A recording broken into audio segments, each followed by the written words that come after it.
Hello everyone and welcome back to Pyanodons Mods. This is Otaku Showboat and today we will be talking about the production of Aerogel as well as how to actually finish making special small parts. As per usual, if you've been enjoying this tutorial series thus far, please be sure to comment, like, subscribe, and hit the notification bell to help make this series appear higher up in search results. And as a general disclaimer, Pyanodons mods are in a constant state of flux, and you can do all of the social stuff through the links in the description below this video. Speaking of there being flux in the development of Pyanodons mods and in the current state of the mods, between the previous video and this one, previous video being the vanadium processing chain, a lot has changed. Aerogel and special small parts are no longer required for diamond mines. What? What does this mean? If I can find diamond mine in here under PyFusion, it now requires advanced small parts rather than special small parts to make diamond mines, which means you can pretty much just make these now from blue science onwards, which means that you can now do diamond mining immediately after getting blue science if you want to go straight into purple science from blue. So really going to purple from blue now only requires setting up a diamond processing and setting up uranium mining. You need uranium ore as well as diamonds in order to make your purple science. So now you can just go from blue straight to purple by adding diamond processing as well as mining uranium. You no longer have to go the route of making special small parts beforehand. However, despite this change, since we have covered vanadium to make super steel already, we may as well now continue and cover the aerogel to make special small parts, and the few other little things that will be needed on top of that. You will need glass fibers, grease, and Nenbit matrix in order to make your special small parts, and two of those items are actually involved in the purple science chain. So going forward, we have this aerogel and special small parts video. We will have diamonds next, and then we will have purple science. Purple science will assume that you have watched this video with the how to make Nenbit matrix and glass fibers. I'll probably mention it again. We're only going to really be mentioning it briefly because neither of those things are particularly complex. So let us get started with aerogel. Aerogel is not all that bad. In fact, I didn't even do a write-up for this one because it is a very simple chain of stuff. So starting off, you will need to make RF gel. RF gel is your step one. Now, this will require resorcinol. Resorcinol is used in epoxy as well as RF gel, so you're going to want to have some resorcinol for epoxy coming up in a little bit. That's going to be a pretty decent recipe. Pretty decent. You're going to need epoxy going into your circuit 3s. So since resorcinol is used in RF gel anyway, and this is the only way of getting RF gel, you may as well use that epoxy recipe, I guess, because resorcinol is simply melamine resin, which you have from your circuit 1. From your circuit 1s. Circuit 1s is melamine resin because it's used in Formica, I think. Yeah, Formica, PCB1. That's the first time you see melamine resin, and you've used it again in Circuit 2s. So now you're going to be using it for resorcinol along with sodium hydroxide, high pressure furnace. There you go. You've got the resorcinol to go into your RF gel. Formaldehyde and limestone. Limestone is, well, water for free. Formaldehyde, honestly, one of the best ways of getting formaldehyde is going to be through tholins at this point. At this level of usage, at this small level of usage of formaldehyde, I would say that in this particular circumstance, it is probably better to get your formaldehyde via tholins. However, it is up to you how you want to get your formaldehyde. They don't actually, it's not actually formaldehyde, is it? It's, let's see. Formaldehyde, what is your name? It doesn't actually, tell me. I can find it here in this list. So, formaldehyde, wherefore art thou? Formaldehyde, what is that icon again?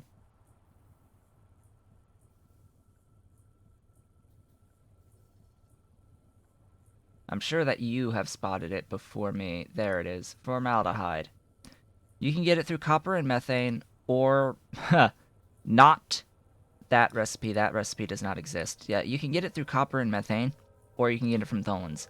Yeah, you could get it from copper and methane, or from tholins. There's only 2 potential recipes that you can use for making formaldehyde. I would highly suggest doing tholins in this particular instance, and reserving the methane and copper for times you need greater volumes of it.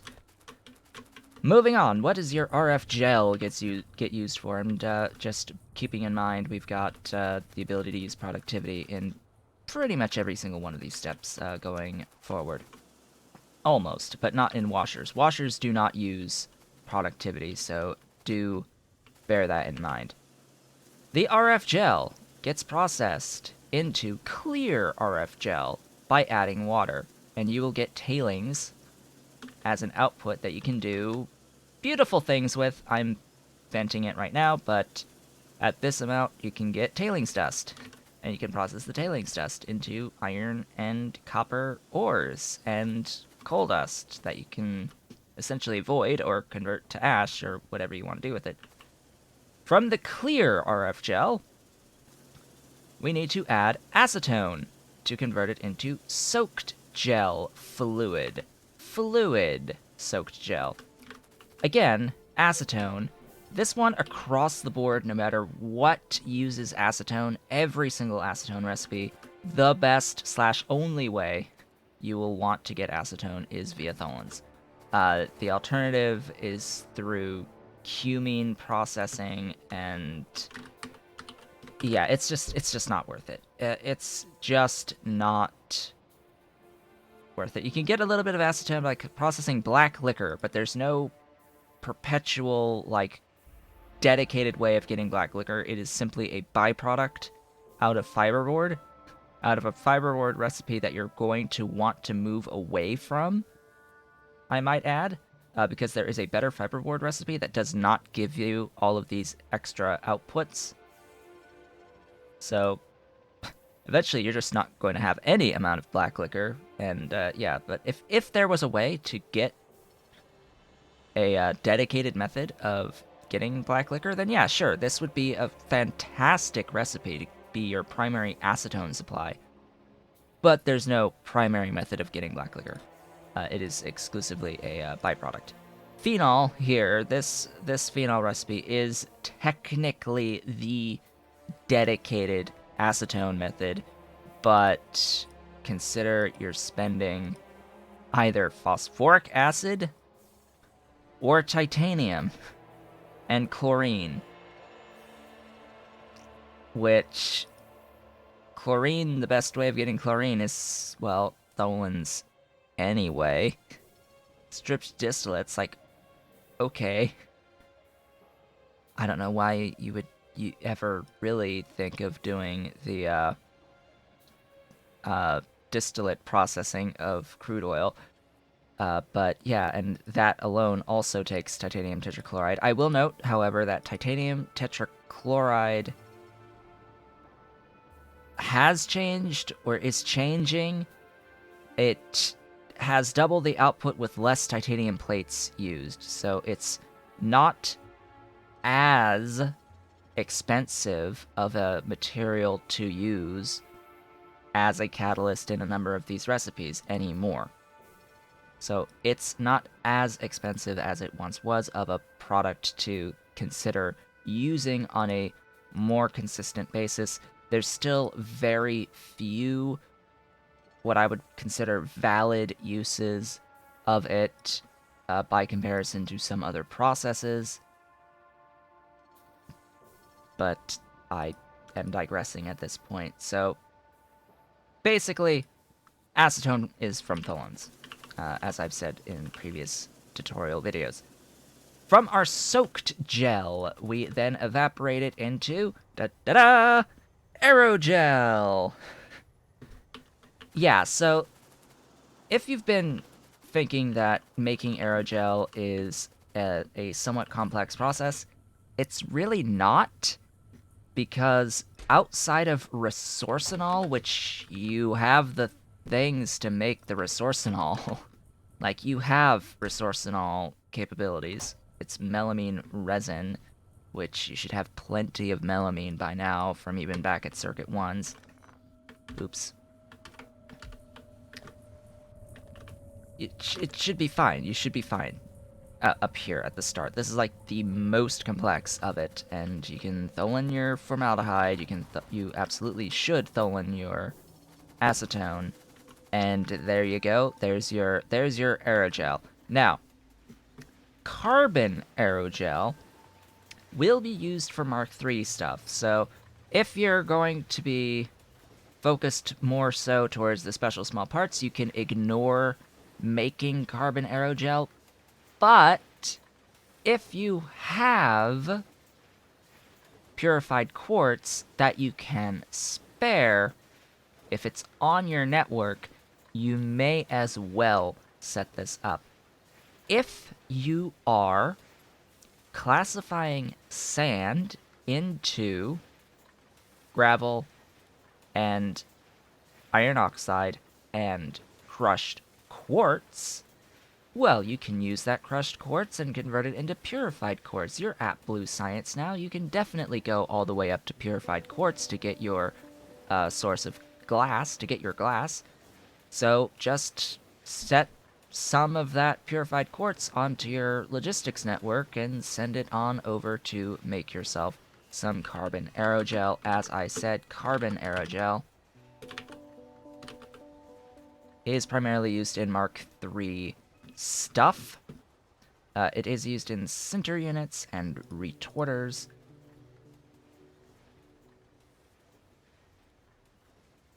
I'm realizing that as soon as I get heavy fermion, I'll be able to actually make retorters in my stream save at this point. But yeah, it's also used in nanoelectrical mechanical systems, which is a ingredient in utility science. So you'll need it for utility science. Let's phrase it this way, as well as Mark III stuff, and apparently a couple of Mark IV items here, and supercapacitor cores, which are needed for supercapacitors, which is another ingredient common in Nexalit powered accumulators and the Singularity reactor and Circuit 4s.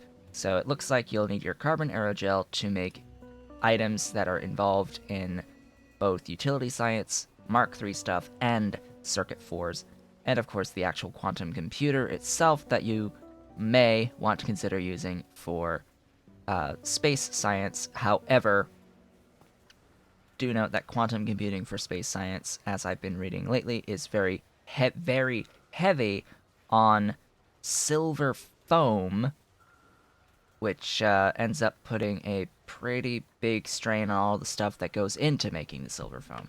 So You may want to, like, do the math and compare rockets, vanilla rockets versus, vanilla rockets, by the way, are more circuit intensive, but quantum computing for space science, I think, ends up being more of a general resource intensive process of specific resources that are relatively difficult to get. But for now, carbon aerogel, just add nitrogen and pure quartz. Like, nitrogen is air. Nitrogen is air. So, yeah, carbon aerogel, that's real simple to get there. Moving right along. So, we've got aerogel. What do we need for the actual special small parts, if we're trying to get to special small parts? We need plastic, Nenbit matrix, glass fibers, aerogel, belts, which is rubber, advanced small parts, which you likely do have by now because you have everything that you need to make them as soon as you get blue science, aluminium plates. You might even have it before you get blue science, by the way, because that's stainless steel. So you pretty much have advanced small parts from stainless steel. Super steel, which we talked about last time when we set up vanadium. Once you have vanadium, you will have everything that you need to make super steel. Assuming that you're at blue science, you've gotten everything besides the vanadium, so once you have vanadium, you have super steel. However, that is ignoring the fact that you'll have to, do the requisite scaling up of everything else that you do have to accommodate the making of the super steel. So there is still work there. It's just work you've done before, just scale of stuff, scaling up. And then grease. Now, we've talked about grease several times with the various ore processing chains specifically at Blue Science, where it will be used pretty consistently. But just one more time here, grease. The primary method of getting grease will be through lard, Nexlet, and lubricant. Note that it is actually a very big draw on Nexlet to make grease in this way. It is a huge demand on your Nexlet. So just bear in mind you may want to consider, in this one limited circumstance, want to actually consider using distillates here, because it's 1-to-1 grease, but you're avoiding a large Nexlet demand here. Yes, it's tin chromium alloy. Tin chromium alloy is exclusively used as a catalyst. Low distillates are a product of converting either tar or crude oil. Of course, you would always prefer using crude oil here in this particular circumstance to make residual oil, low, medium, and high distillates. The residual oil, really, it's only used to cycle back into coke. It actually cycles into coke. But well, it cycles into coke, but it actually gives you coke oven gas. So you can do both of these recipes to get more output of what your input is. The low distillates can be used to make grease or heavy oil with gasoline. That might be something to consider. I don't know. The kerosene might be something to consider. The lube might be something to consider, but just bear in mind, look, titanium tetrachloride used in all of these. I was actually thinking perhaps doing the xylenol at Blue Science, potentially, maybe even BTX, because BTX does have some interesting things that it makes, although I would dodge any Nexlet stuff here.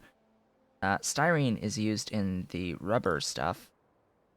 Styrene is used in the better rubber recipes, including the best rubber recipe here, although I would dodge DMS like the plague. So anyway, besides all of that nonsense, we also need the beautiful and wonderful glass fibers. you have everything. All these items here you have. You have boron trioxide, limestone, sand, clay, glass, sodium sulfate, and refined syngas to make glass fibers. So it is simply a matter of logistics to make these. Now, refined syngas, I have discovered or put some thought behind this recipe lately. The chromium plus petroleum plus water into refined syngas, steam, and tar. Simply because the tar can technically get processed back into additional petroleum gas. So you could process this tar into petroleum gas to help to offset the cost a little bit. It will never produce more petroleum than what it consumes. It will never be a positive feedback there. It does consume a non-zero amount of chromium, but you can get chromium from sand, basically. Like you can get chromium from rich dust, which you can get like through iron sticks or from sand. Like you can just you can classify sand into rich dust and convert the rich dust to chromium if you really want to. Um, it's a lot of buildings and a lot of space, but that is an option, which is why I'm not so. I would be okay to use chromium as a catalyst for stuff. Using chromium as a catalyst is fine, just because it is not too particularly difficult to obtain chromium, or its alloys outside of nichrome. Besides, as used as nichrome, chromium itself, its use is fine. Closed water loop here produces some refined syngas, more than enough to feed your glass fibers here. Nanbit matrix is the other item. It will need niobium titanium alloy, which you can make at this point, and then Nexlit matrix. Nexlit matrix is made in nanomaterial factories, which you've used one of these before to make aramid, and it will require Nexlit as a 1-to-1. Note that it can use productivity. You can absolutely use productivity here to save on the Nexlit cost. Some treated wood, which that's callback all the way back from Circuit 1s. This is one of the few times you use treated wood. Treated wood is creosote with wood. Yeah, it's not hard to get treated wood, and treated wood I think is what you use for rails as well. Boric acid, which we've covered, you know how to get boric acid, and vacuum, which is just pumps. So this stuff, real simple to get. This stuff, by very definition, also easy to get. And then you will have everything new that's involved in this list, because you will already have had your super steel, your plates, your advanced small parts, your rubber and belts, and your plastic. Ideally, you already have your plastic. And that'll be the special small parts. So it's small parts 3. But yeah, you'll now have the ability to potentially make blue belts. So congratulations, you can now make blue belts once you get super alloy. Super alloy would require you to do at Blue Science some particle accelerated helium. So if you do particle accelerate some helium, you could make super alloy at this point, and you could actually make blue belts before even going into purple science. I think the assembling machine 3s unlock at purple.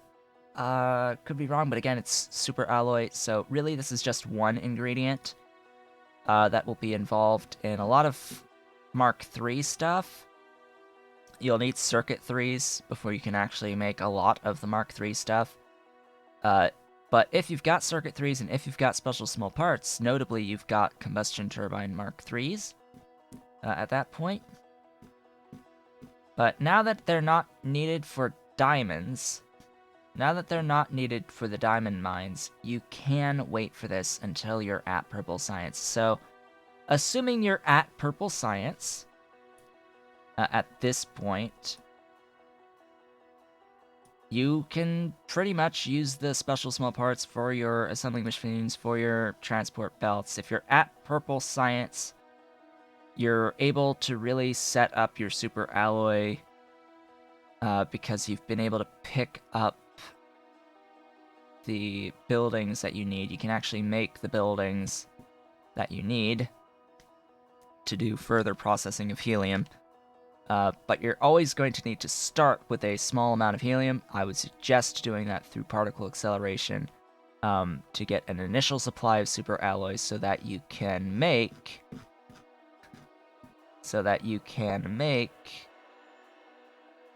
the special small parts,